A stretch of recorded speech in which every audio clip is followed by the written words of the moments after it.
right, welcome into another episode of the Goodman and Hummel podcast. I'm Jeff Goodman. He is Robbie Hummel, and you got a day off Saturday. You must be excited. I mean, you've been bouncing around. I'm in mourning because I was going to do a nice American Conference game, but now it's canceled, so I get to watch Auburn, Kentucky. Silver lining. You know, there are no good American Conference games right now. There are none. Maybe Houston, Memphis, only for the simple fact of like dying to see which Memphis team will show up. And but Ron Hunter, you know what? Tulane's got it going a little bit. I'm excited for Ron Hunter. I was sad to see Rasheed Wallace go at Memphis. That's tough. But I did see sometimes Rob, an advisor. He's an advisor Rob, now. Sometimes you need to get the vaccination. Oh, is that why? That might be why. Yeah, you know that. All right. Well. Yes. So there are rules and regulations some places. And if you don't get the vax, you don't coach. Yeah. So that could be why. Anyway. Yeah. All right. So we got a huge game this weekend. Maybe, I don't know if I want to say the biggest game of the season, but it's up there, Rob, because now college football is over. So I feel like now people are watching on Saturdays. They're watching college hoops. Yep. And we've had some really good games, starting with Champions Classic. You know, I was at Villanova UCLA was a great one in Vegas. Obviously, we had some really good games, Gonzaga Duke. But this one, Auburn, Kentucky, it's great for a lot of reasons. And it's great because you have like almost like David and Goliath in a way, right? I mean, Kentucky is college basketball. In terms of program histories. Yeah. Auburn's a football school. Right. But Bruce Pearl has taken David and turned it into a Goliath because they're arguably the number one team in the country right now. I mean, think about that. Did David go to the Final Fours? Did David? Yeah, you think a David of college basketball has been to a Final Four in the last 3 years? No, that's a good point. I mean, if it was Valpo and Kentucky, and Valpo was all of a sudden number 3 in the country coming out of whatever Horizon League or so like Butler, in the Horizon. Sure, yeah, that is David. That is David. All right, that's fair. All right, Auburn's not David. They've just absolutely sucked before Bruce Pearl got there in the Tony Barbee and Jeff Lebo years.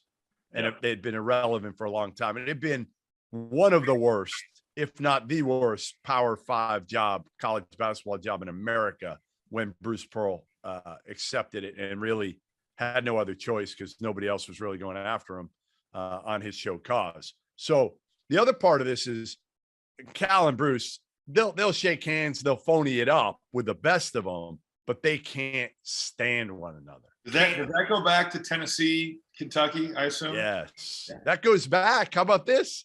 This goes back when Tennessee was number 1, came to Memphis as number 2. Right. That was the start also of my rift between me and Calipari. That's when it started. It's all coming full circle now here. Full circle right now. Full circle. Maybe I should get in a plane. Was that game? That was, I think, my junior year, and we had played Tennessee that year. That was like the Brian Williams. Those guys got in trouble right after that. I think?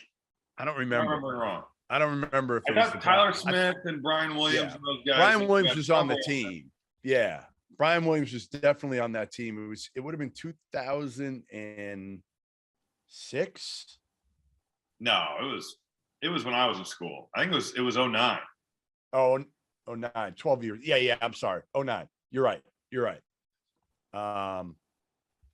Yeah, here it was. So it was, hold on. I'm going to find it. in a minute. But anyway, all right, let's set up first this Auburn debate of whether they're really number 1 in the country or it's Gonzaga. Do we even care? I don't really care at all because I think you could throw 10, 12 teams in a hat right now and they're all national title contending type teams.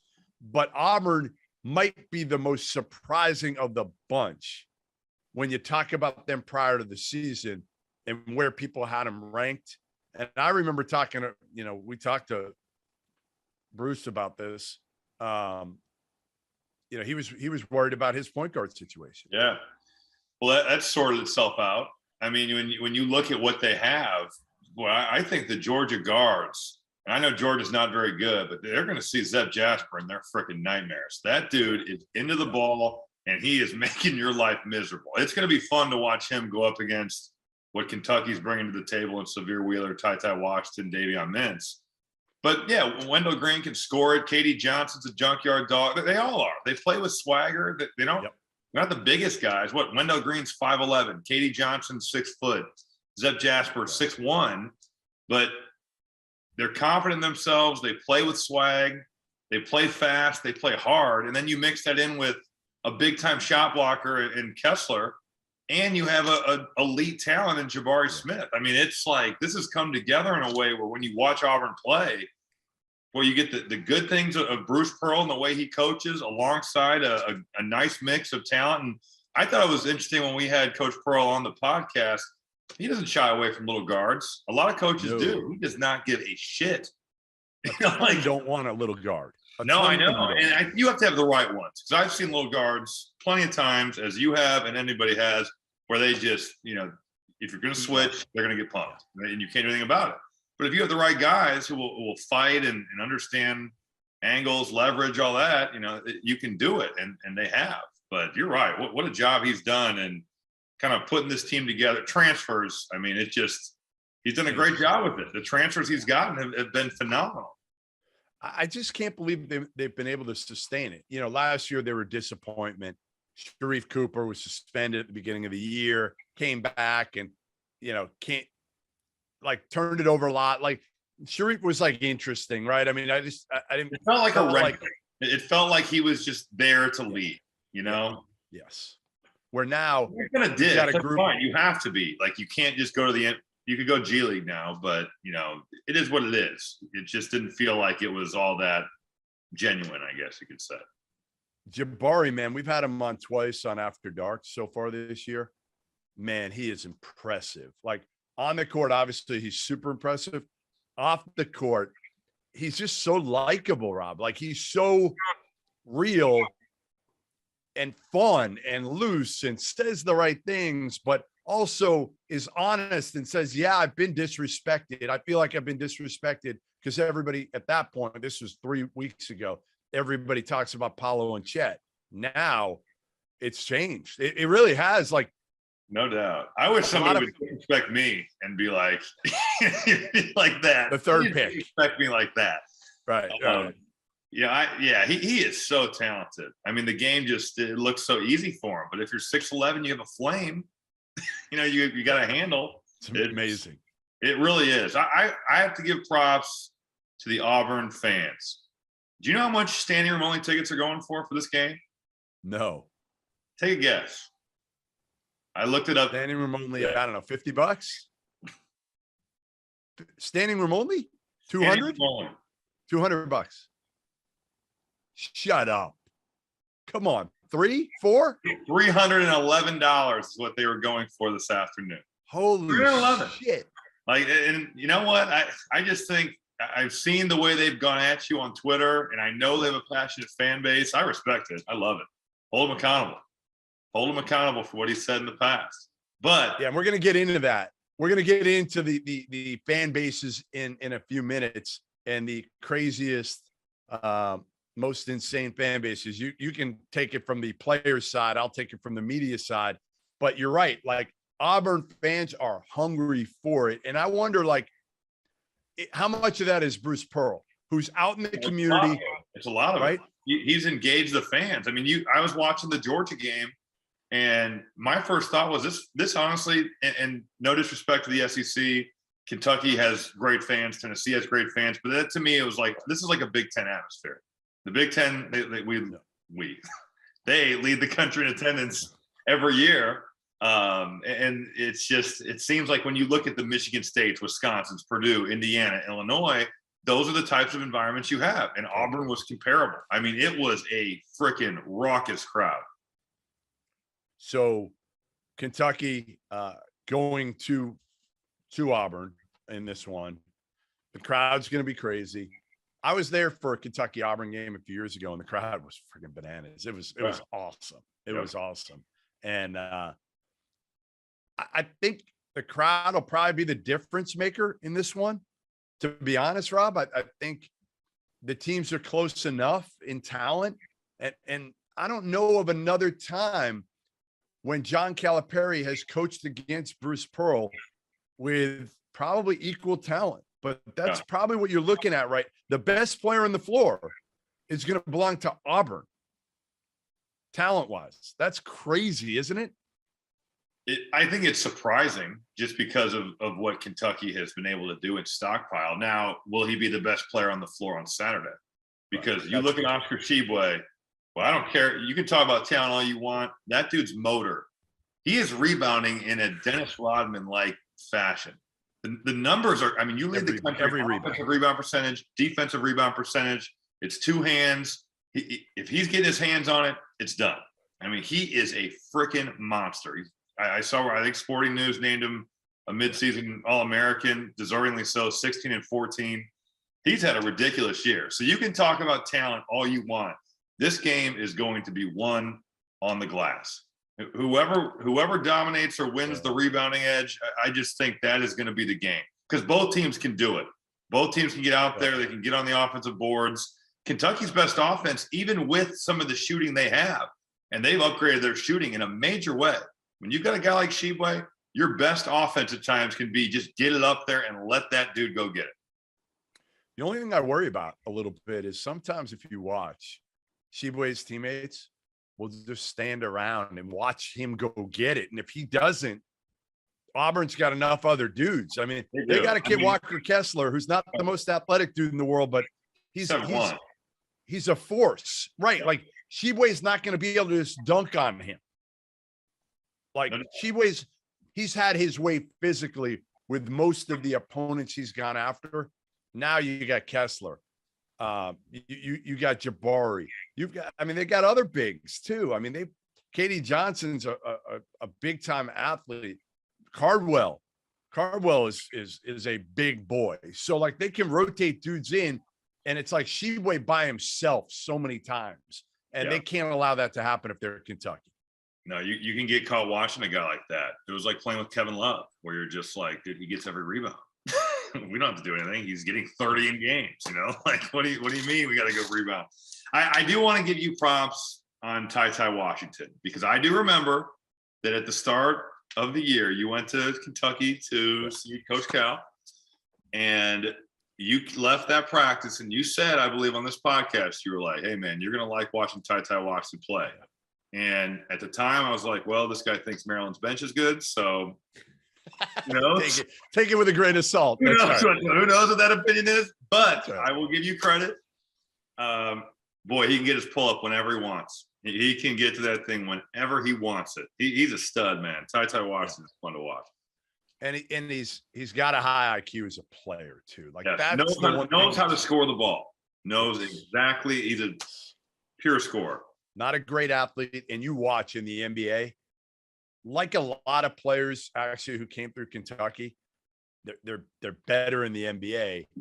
And I think for a couple of reasons. I think Cal prepares them well mentally, right? And they've got to compete and practice every single day. Yeah, for the pros, right. Right. He teaches them as if they're pros. And a lot of times they are held back just because there's so much talent there, right? Like look at Tyrese Maxey now, putting up big numbers when he struggled at Kentucky. Jamal Murray was good, but not what he was before he got hurt. Right. So I feel like that could be Ty. Like, don't be surprised if Ty is an all-star caliber NBA guard at some point in his career. It would not surprise me one bit. I saw Kentucky tweeted this out, and this I think deserves repeating. He's now won 4 consecutive SEC Rookie of the Weeks, the last 4 weeks. Guess who the other 3 players are who have done that? It's like Anthony Davis. He is not one. Really? Surprisingly. But the other 3, I mean, it's names like that. Jamal Murray it's John Wall, it's Nerlens Noel, it's Devin Booker. Yeah. I mean, that's the company you keep. And Anthony Davis would have belonged in that list too. But he's been so under control. He's scored it. Severe Wheeler was injured for a while, didn't phase him. He's been awesome. Yeah, that game again. This game is going to be awesome. 1:00 on CBS Saturday afternoon. I'll be tuned in now. Let's go. You will. Yeah, you will. We'll be texting through that one. No doubt about it. Gonzaga Auburn. Who are you taking? Like gun to your head, if you had to not pick who's number one, but if they're playing in the national title game today. So you're not saying who resonates better. You're saying who would you take in a game today? Right. I'm taking Gonzaga. I mean, I think it's a toss-up. Both are top 20 offensive, defensive efficiency teams. Gonzaga is elite on offense. They play with such tempo. I'd probably go Gonzaga still, just because they've been there so much. They have knocked on the door. I think I'd go with Mark Fuse. And I think Chet's confidence is going to soar in the WCC. And I know people are like, well, it's only going to hurt them when they get to the NCAA tournament because they go from WCC and Portland and Pepperdine and Pacific, all the P's, and they go play in the NCAA tournament.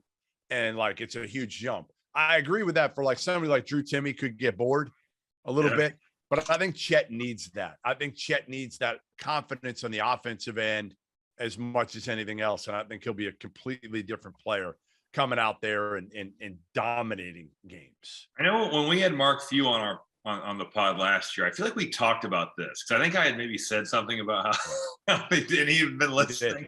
Yeah. I look at it from a player's perspective. I just thought that when I was at Purdue, our teams got so much better throughout the year because we've been tested so much. You're going on the road to these unreal atmospheres. You're playing at the Breslin Center. You're playing at Assembly Hall. You're playing other teams that are, your really? Draymond Green is out there. Evan Turner is out there. I get that he's been able to do it, and he thinks that's total a BS comment, which that's fine. I just think it would be so hard to not see teams like that, and then all of a sudden, and you did see him in November. You play Texas. But it's been a long time. But it is a long time. Yeah, I just think it'd be so strange because I always thought at Purdue that it was like, we are ready for the NCAA tournament because we've seen Michigan State. We have seen all these teams, whoever, Illinois, Wisconsin, Ohio State. And even my last year playing, like we played Kansas in the second round of the tournament, and they end up going to the national championship game. They lose to Anthony Davis's Kentucky team. But for us, it was like, this is just like playing Ohio State. We've seen Jared Sullinger. Like we've seen William Buford. That's not much different from Thomas Robinson and Tyshawn. All the guys that they're throwing out. Tyshawn Taylor, like good players. Yeah. But it's not like there's not a drastic drop off there. Ohio State was a pretty good prerequisite to play against the Kansas, and I just don't think they get it. Now, regardless, they have been in the Final Four. They've won a ton. They've knocked on the door of winning a national championship. So clearly they figured it out. But I just think as a player, it'd be so weird to not be tested throughout January, February, March, the way that other teams like in Auburn. Think about the SEC. I mean, they are going to go through a gauntlet of good teams. SEC, Big 12, Big 10 are the haves this year. Yeah. Right? The have-nots are clearly the Pac-12 and the ACC. And the WCC. I don't even count the American. I don't even count it. I don't think it belongs in any of those conversations. Disrespect with the Valley Conference.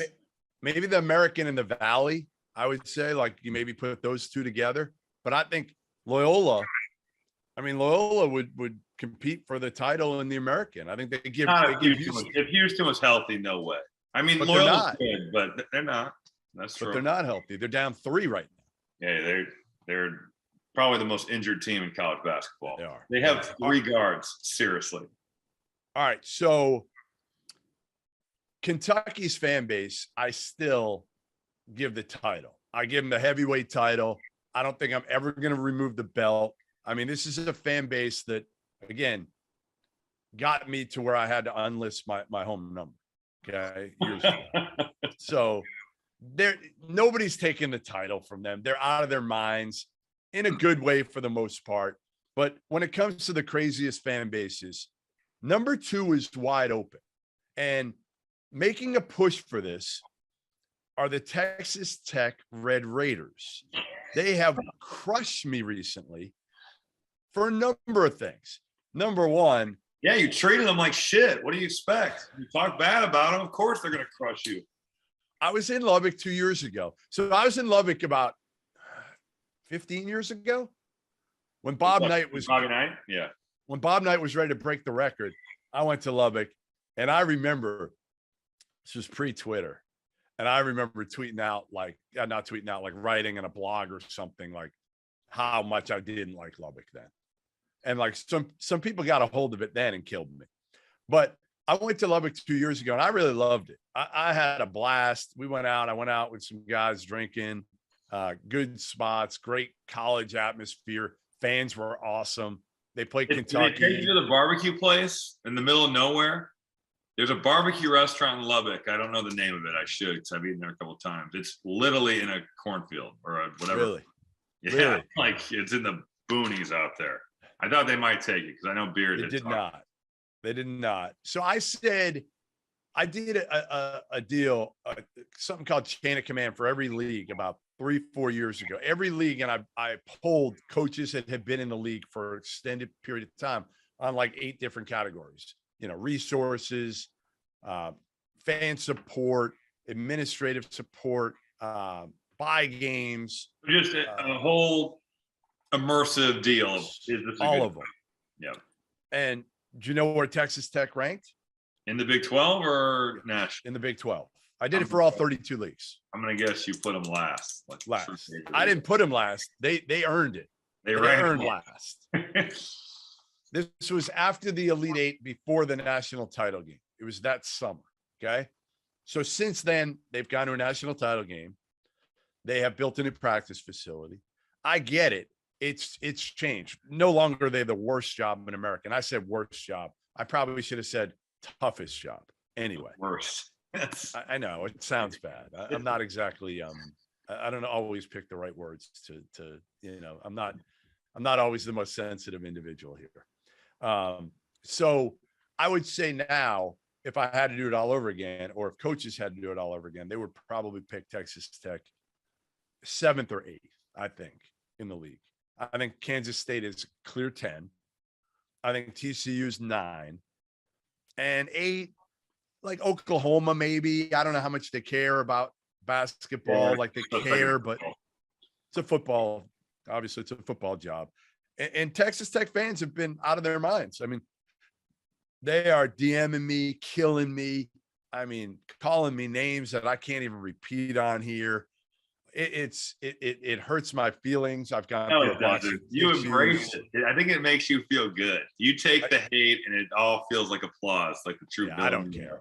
I don't care. I mean, how did you feel when you were a player and people used to go at you and make fun of you for your injuries and call you all sorts of names? How much did you hear that, and how much did it affect you? And how did it affect you? You definitely hear it. I didn't mind, because I just thought it was funny a lot of the times. And a lot of the student sections were clever. Michigan State, they're chanting "Brokeback Hummel" because I had a fractured vertebrae. We're playing in Alabama, and I think I've told this in the pod before, where they got to our Facebooks, printed out life-size photos of us in these Halloween. I was wearing a Buzz Lightyear Halloween costume, like I'm 6 years old. Like a lot of them were funny. And so I remember at Michigan State, there was this big deal because Coach Paint went after a student because we were losing by 30, and he yelled that he hopes that I blow my knee out again. And I heard it, and Paint went off, which I appreciate from him. He didn't have to do that, but he wasn't having that. So he went nuts on this dude. And I mean, he went after him. He went after the student. He was pissed. Yeah, he yelled at him, and there was they asked him about it after the game and stuff, and then they asked Izzo about it. And I'm sure Coach Izzo was like, "We just beat Purdue by 30 points, and you're going to ask me about some stupid." He had to be so mad. But I mean, for the most part, it was really funny. I remember this is amazing. Another Michigan State thing. I had a teammate, and he was a guy that didn't play a lot, and we were warming up, and we were out at the Breslin Center warming up before even warm-ups, just shooting around. And the Izzone's always there super early to heckle the other team pretty much. And they were making fun of his tattoos and like where he was from and all this stuff.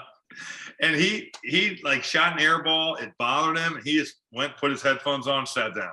He was like, I'm not going to even deal with this. Yeah. I mean, it can get to guys. It really can. And some of the stuff when it's personal, I know that it gets like that. But for the most part, it's, you know, they find out your girlfriend's name. They find whatever. You know, it's pretty harmless for the most part. I enjoyed it. I love playing on the road in the Big Ten. There was funny signs. The creativity of a lot of the student sections are pretty good. So it didn't bother me.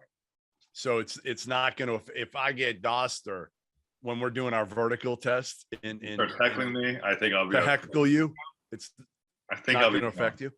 No, here's the thing.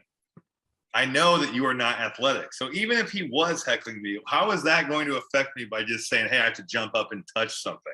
You just may not have it. You may get rattled and you may not jump as high as your 19.5 vertical might go down to like 18. I already said I would retire from everything if I lose. I mean, I have put it all on the line. I'll literally be unemployed. I'll be collecting. We have you on record. We have you on record.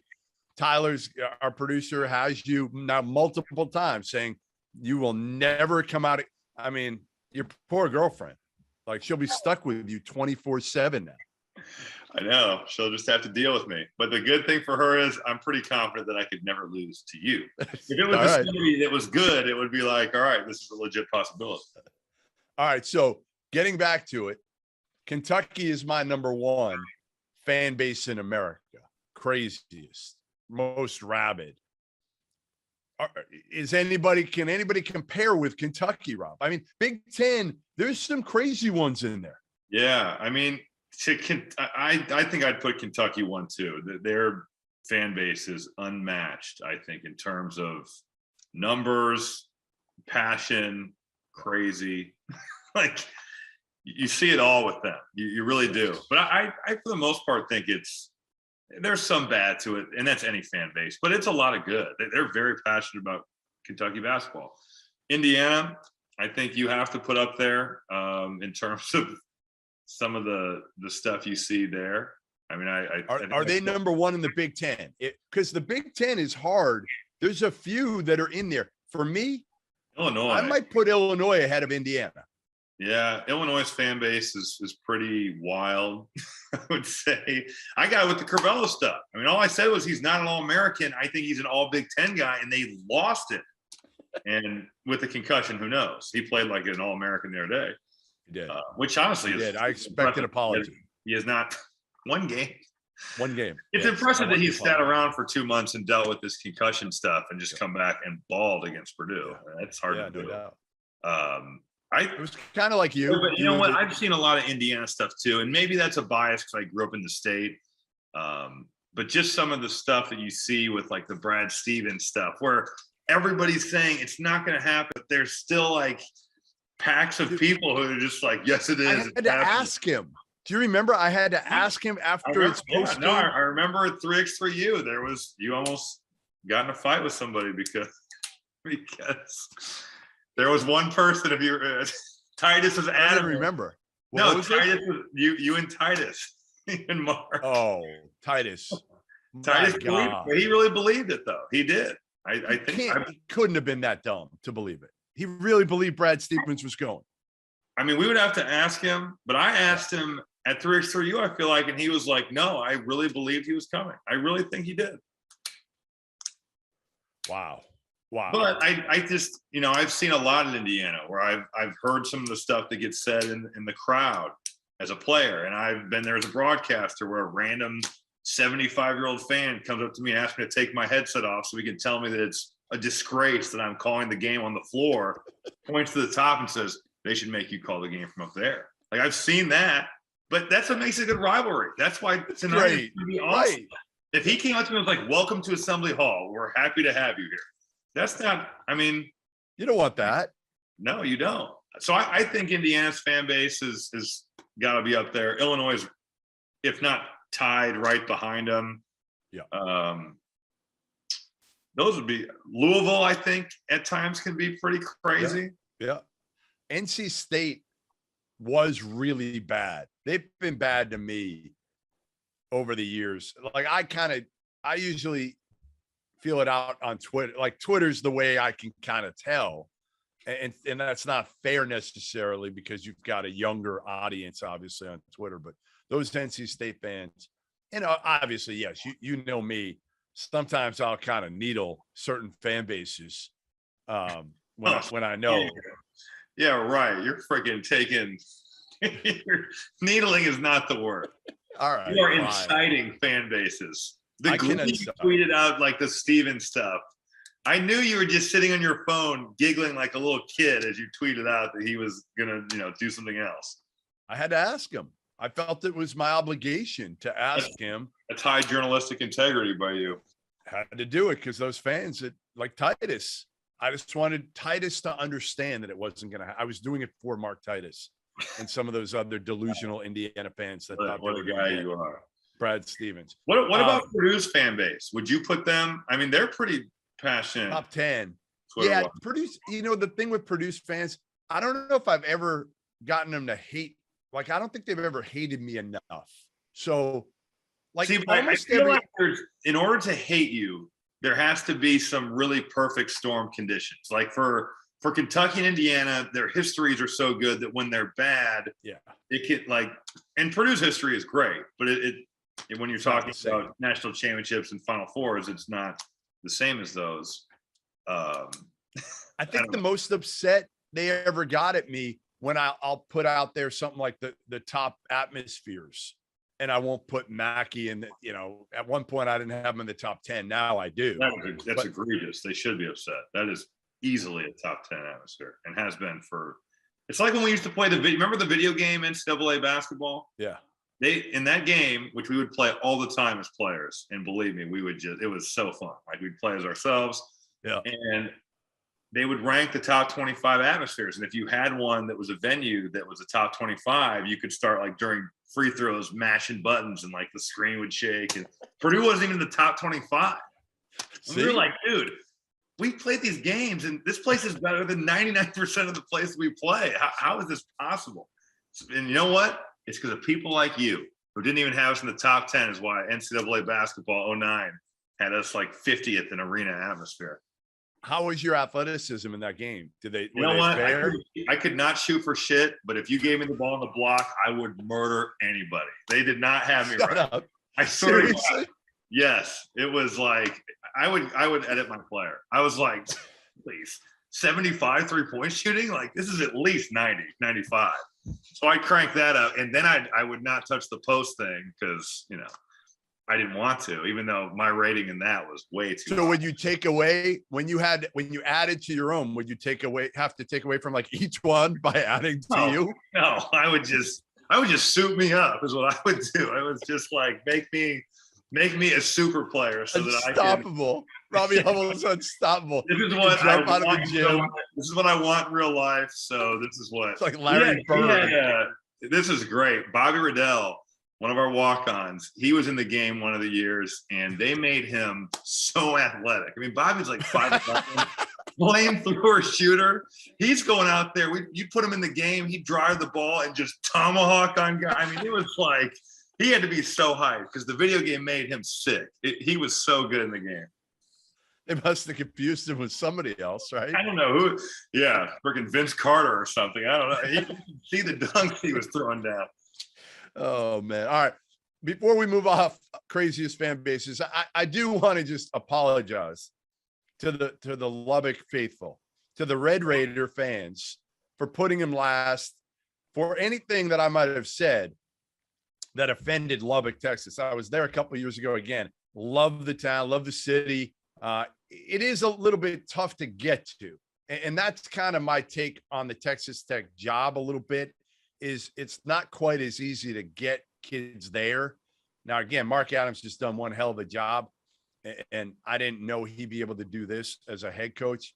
But listen, we'll see. Right now, they're ecstatic because they got Chris Beard coming to town on February 1st, Rob. I can't wait. I cannot wait. It's going to be hilarious. And they got their chest puffed out. They're ready to go because now they're all going to be, and they're, you know what their nickname is for Beard?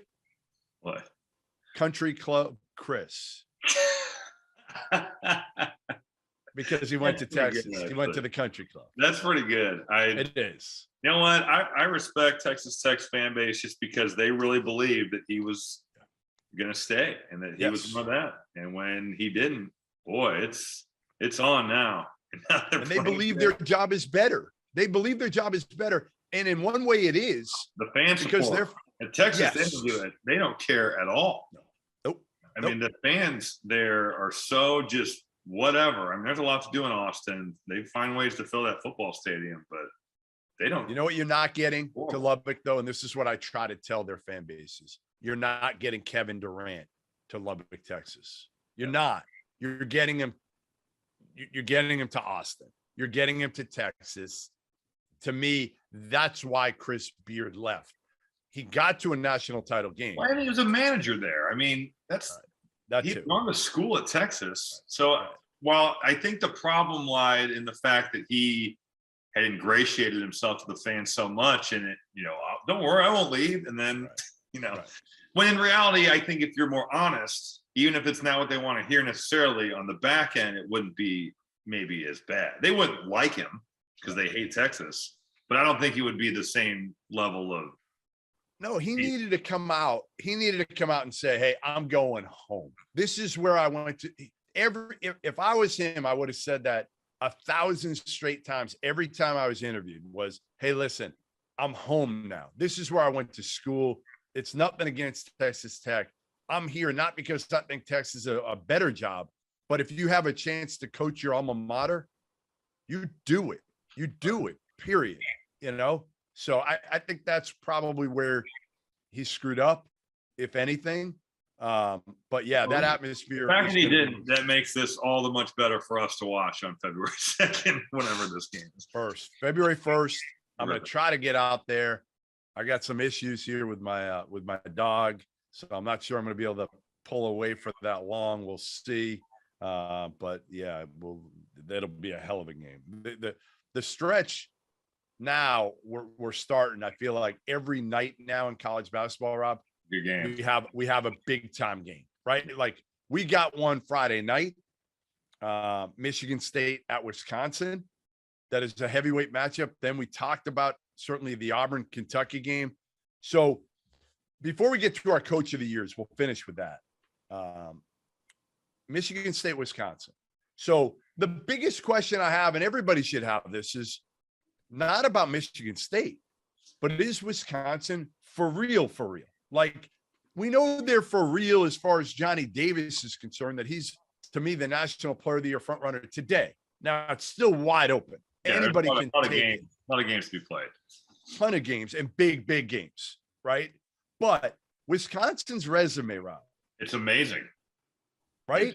It's maybe as good as anybody in I think they have 7 quad 1 wins.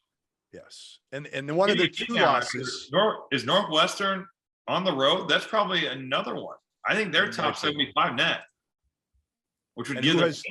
Who has 2 better losses than what they've had? One has come without your star player. Providence without Johnny Davis. Ohio State on the road, right? Which was never really competitive. But I mean, they've got wins over full strength Houston, legit. St. Mary's, fringe NCAA tournament team, neutral. Yep. Indiana at home, Purdue road, Iowa home, Maryland road's not quad 1, Ohio State home, Northwestern away. I mean, that is a heck of a resume. It really win is. Against Purdue and Mackey too. Yeah, the win against Purdue and Mackey is as good as any win this season. Period. Yeah, and you know what's crazy is that I did the game, and I felt like for 35 minutes, Johnny Davis, who was amazing, he had 37 points. Amazing. I remember saying during the game, if one other Badger will just make a play with him, they will win. That's how it was. I mean, their big guys were battling Purdue's bigs, and they got in foul trouble. But it was like if one dude will just step up to the plate and make a big shot, and it was Brad Davison, he did. It was just Purdue. I thought butchered the scouting report of that game. What they wanted to do, they did not execute well defensively, and they were better, I thought, at Illinois. it'll be a test tonight to see if they can replicate that in another big time environment in Illinois or at Indiana. But for Wisconsin, Tyler Wall's starting to play a lot better, and he's a real versatile piece. I mean, he can guard him 1 through 4. He doesn't shoot it well. I think he's only made 2 or 3 threes on the year. Yeah. He can get you a bucket on the block. He can drive it. Their bigs know their role with Crowell and Chris Vogt. Hepburn has been a nice player as a freshman, I would say. I think they think he's going to be really good, and he's just playing his role. Davison has been a big part of it too. I mean, he is a thorn in the side of everybody in the Big Ten. But you know what? Say what you want about him, but he can play. I mean, he defends you, and he can make shots, and he can do some things out there. I know. And he's fearless. He does not care. Big Ten fans are all over him, but he is a player. He really is. And you put him along what Johnny Davis needs. Totally. Somebody that can make a shot. Right. Johnny Davis, I agree with you. I think if the season ended today, he would be the National Player of the Year. Should be. His performances against good teams. Houston, I want to say he was like 28, 29. Yeah. Purdue, 37. I mean, he has gone. Wait, 37. And you remember how many rebounds he had? I want to say 14. 14 rebounds. No, I know. He has had some ridiculous scoring games. So I go back to it. Are they for real? Like, what is their ceiling? What do you can they be a Final Four team? Probably not. I don't think so. And I think Greg Gard has done a phenomenal job of taking what happened last year. You lose all these upperclassmen. The summertime is a total cluster with the whole deal with Alonzo Tucker and the leaked recordings. I mean, that shit is hard to overcome. You keep Brad Davison, Johnny Davis becomes an All-American, and give them a lot of credit. I mean, the USA basketball stuff was very helpful in that regard, but he did that. I'm sure a lot of that's done at Wisconsin, the work he put in the summer. I will say this. I know the Michigan State game, it's a home game, is huge Friday. A show me game for them, and they don't have to win it, but Wednesday, February 2nd at Illinois, that's going to be much like the Purdue-Illinois game, off the chain in atmosphere. They can, I think they can prove a lot against Michigan State, but the Illinois game to me is going to be a good barometer of when we go on the road again. And the Purdue win was tremendous, but I don't know. I still want to see more, I guess, which is unfair to them because they've just been doing it all year. I know. It's like, how much more can they show you? Yeah, I'm sure any Wisconsin fan should be like, well, why? Like we beat Houston at full strength. We beat Purdue. We've beaten Iowa. We've beaten Ohio State. They've had a heck of a year.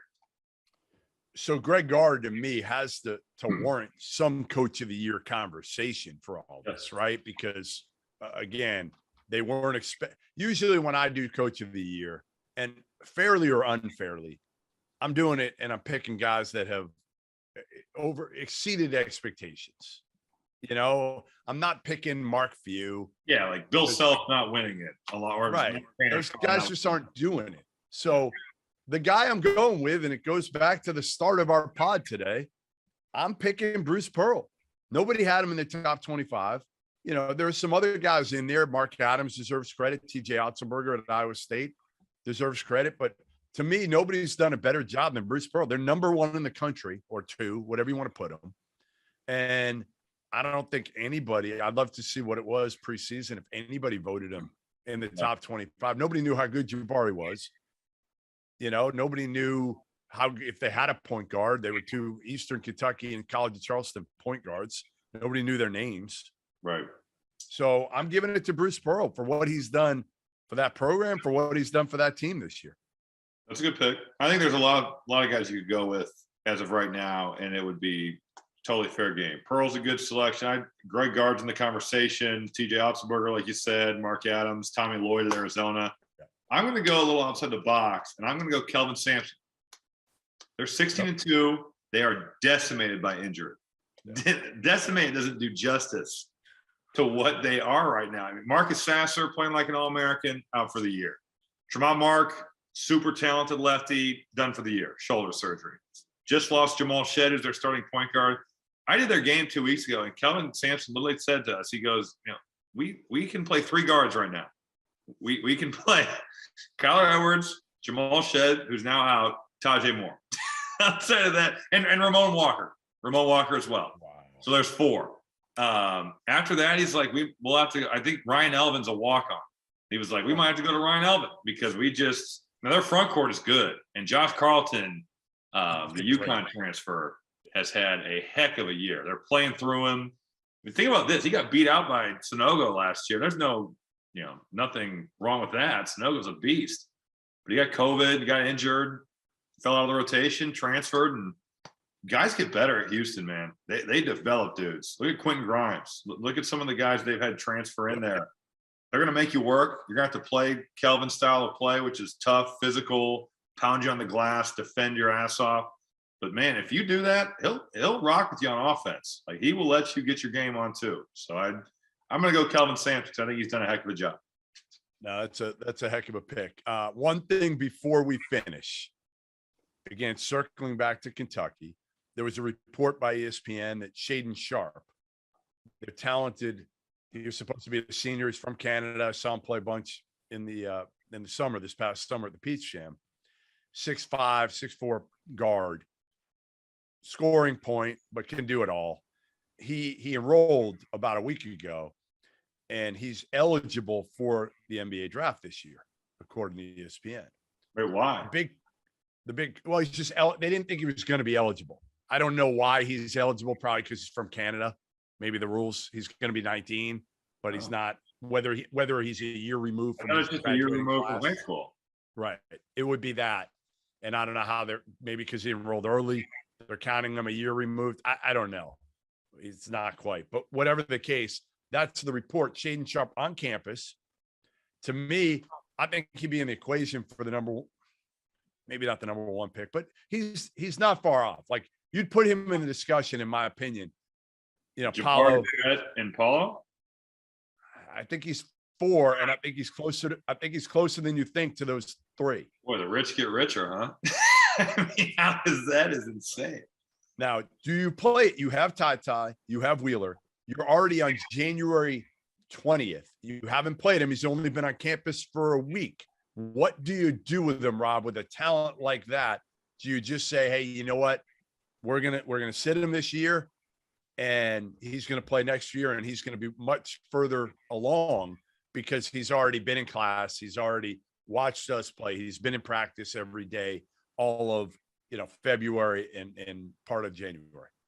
I guess I would see him in practice every day, see how he fits in with the group, and because he's that talented, if he is as talented as you say, I don't know if this is Ty Washington Jeff or this is Maryland bench Jeff talking. I'm not sure which side it is. Probably somewhere in the middle. Yeah, find yourself in the middle here.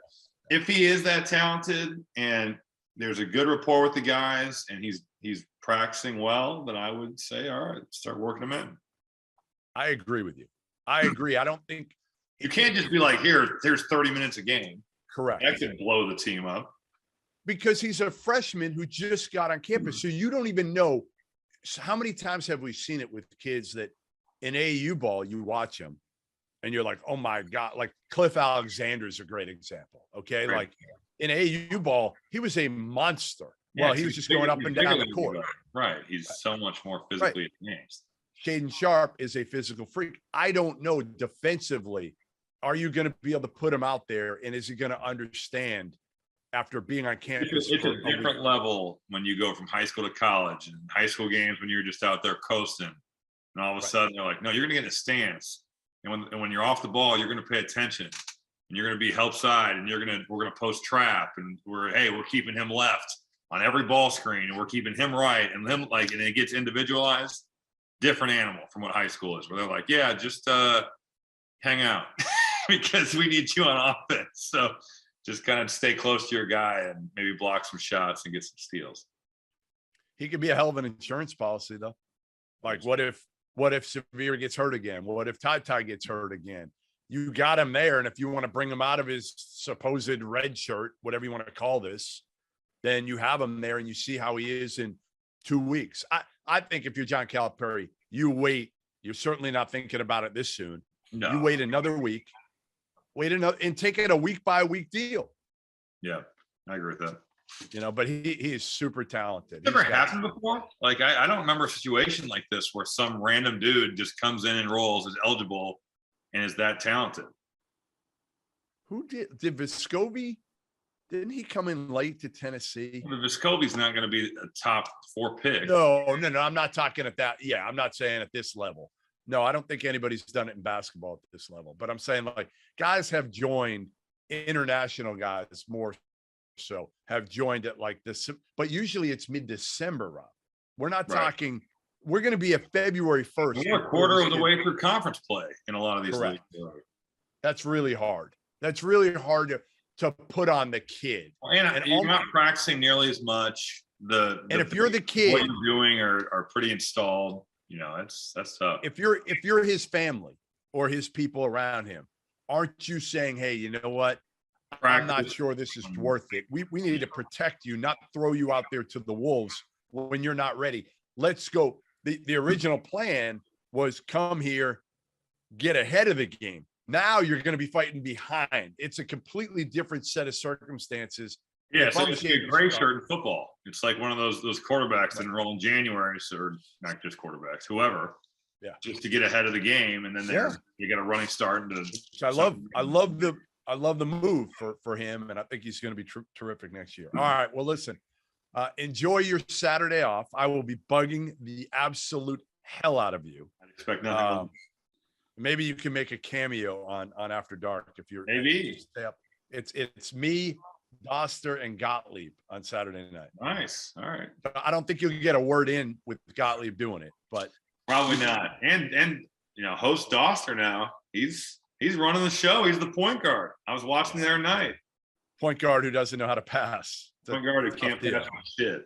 It's a tough deal when you always want to shoot and you're, and put in a position where you should be setting guys up. It's tough. So. All right, well, listen. Score well. Thanks for joining us, Goodman and Hummel podcast.